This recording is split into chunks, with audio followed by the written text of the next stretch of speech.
Welcome back. If you've just joined us, you're watching the news at 10, broadcasting on Channels Television live from Lagos, iOS and Windows 8 platforms. If you have pictures or videos to share with us, tap the application on your device, swipe to reveal the eyewitness menu, and follow the instructions.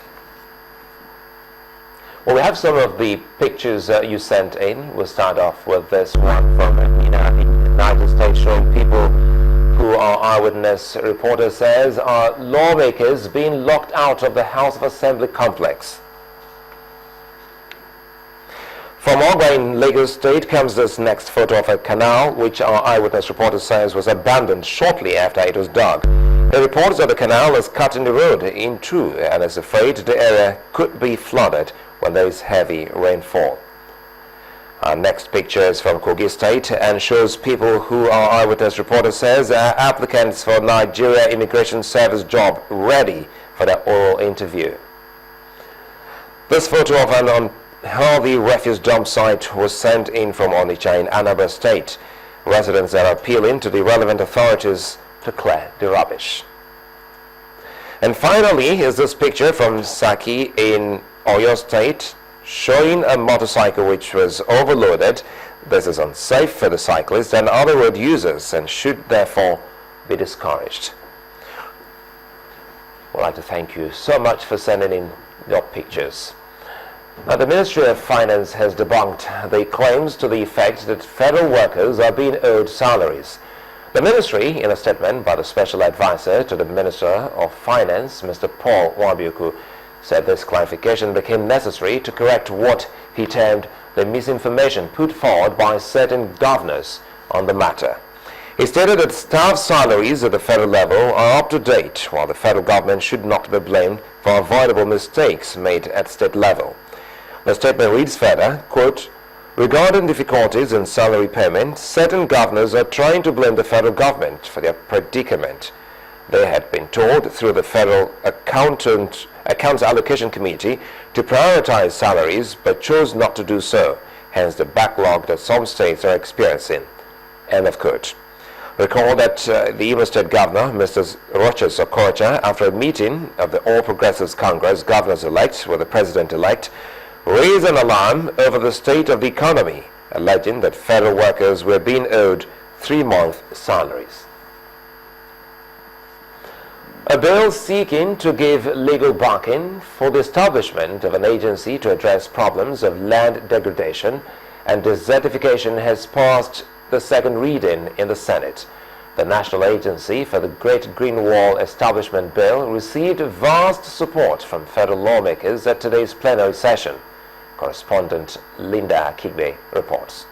43% of Nigeria's total land area is under threat of desertification, with the resultant deleterious effect on food security, sustainable livelihoods, and social security of the affected communities of over 40 million people.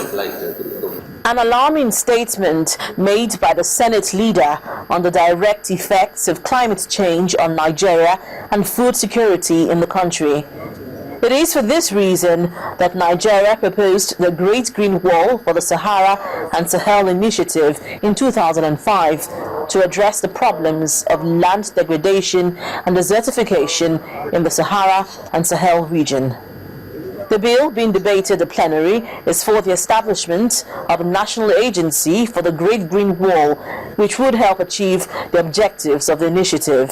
The thrust of the bill is to provide a green wall of trees or shelter belts from Kebbi State to Borno State, a distance of 1,500 kilometers and 15 kilometers width, to wedge the southward expansion of the Sahara Desert and improve land productivity.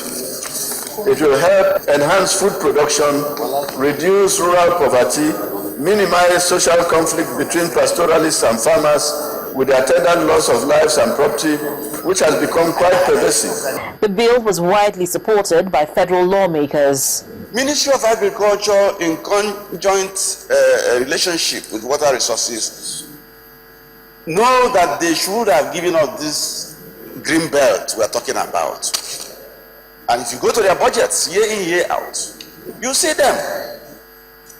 So I think this bill is a very all-important bill and should have come earlier than now, because the benefits are very manifest and very clear. It is an issue that is affecting the 170 million people in Nigeria, and we should give him the deserved attention by making sure that within the limited available time, we accelerate the process and make sure we get something done.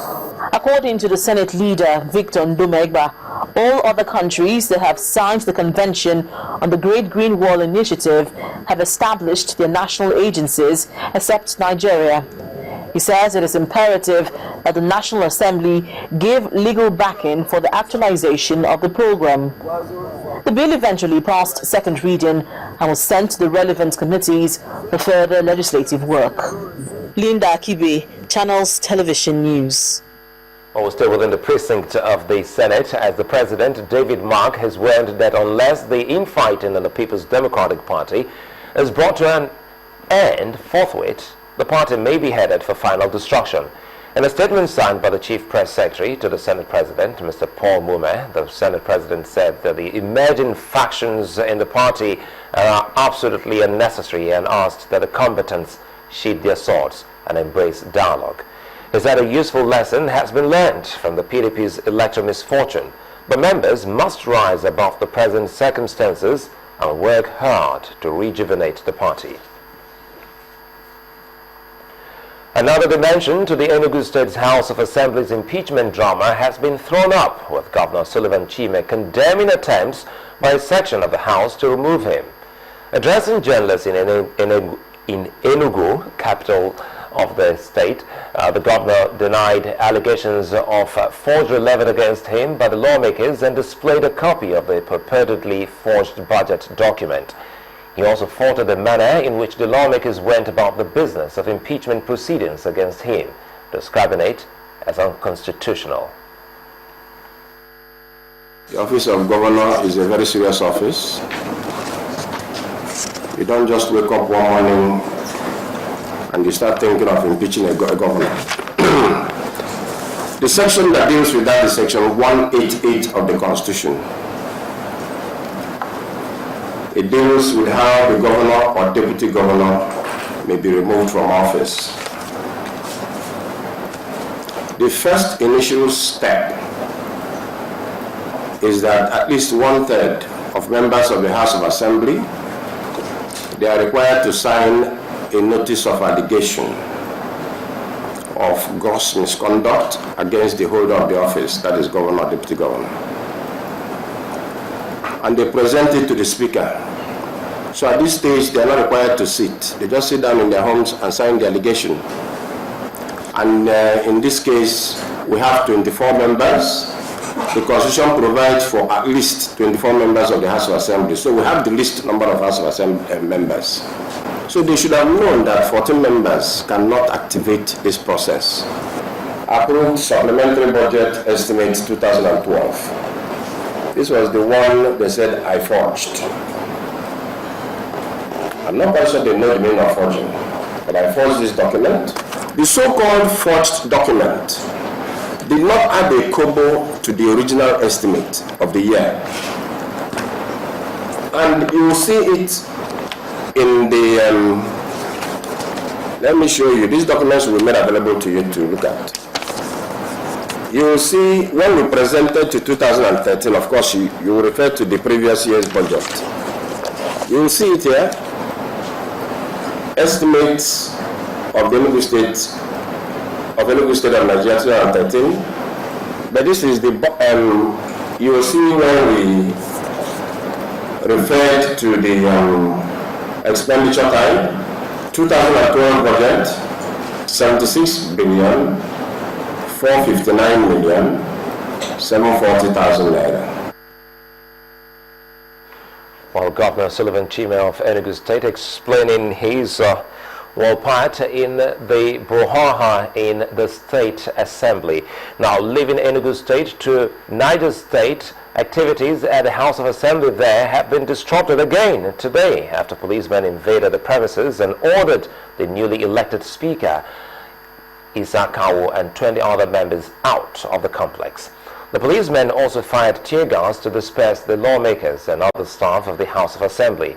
About 300 armed policemen and other security agents then locked up the gates to prevent the lawmakers from conducting the business of the day. When the Niger State Police Commissioner visited Mr. Olushola Amoy, he declined to speak with journalists. The Lagos State Police Command Special Anti-Robbery Squad has rescued a 52-year-old woman who was kidnapped along Eleko Expressway axis last month. During the parade of the 3 kidnapped suspects arrested in the rescue operation, the Commissioner of Police, Kayode Aderonti, said there is no more room for criminally minded persons in Lagos State. Mr. Aderonti also confirmed that the rescued victim has been reunited with her family. I was about going to Aja Market. The revelations of a 52-year-old woman who has been in captivity for days. She recounts her abduction by 6 armed men along Eleko Expressway in Lagos. Say now, who do you want to call? Who do you want to call? Who do you say for what? And I say, because we will not leave you until you give us money. I say, how much? They say 250. I was even begging them. I said 250. 250. Where will I get? Okay. I said, okay, let me pay 100. They said, no. Later, one of them said, do you understand what we are saying? That we are asking for 200 million. I said, where will I get that money? That even I don't have that money. I've never seen that kind of money before. After much negotiation, forth and back, they agreed to collect 3 million naira. The son of the victim, on getting there, one of the kidnappers came out to collect the ransom. Unknowingly that some of my decoy teams were there, led by the OC SARS. They were able to have a kind of exchange of gunfire. He eventually led the SARS team to where other members of the gangs were and where the victim is being kept, right inside the bush. The suspects confessed that their gang leader, Niyi Omoshola, fell to the superior firepower of the police, while 2 members are yet to be arrested. They themselves were caught in their 4th attempt at kidnapping for ransom. Just this year, How many people have they brought to the police? they've brought 3. Women or men plus They men? brought 2 women and 1 man. Okay, so when they collect the money, how much did they give you? The first one they gave me 115. 115. 115,000. Yes. Second one they gave me 80, and they gave me 50. The police say they will intensify efforts to arrest the fleeing members of the gang and charge the arrested suspects accordingly. When News at 10 returns, Nigeria Customs Service begin legal proceedings against rice importers over unpaid duties. That's in business news. Do join us again.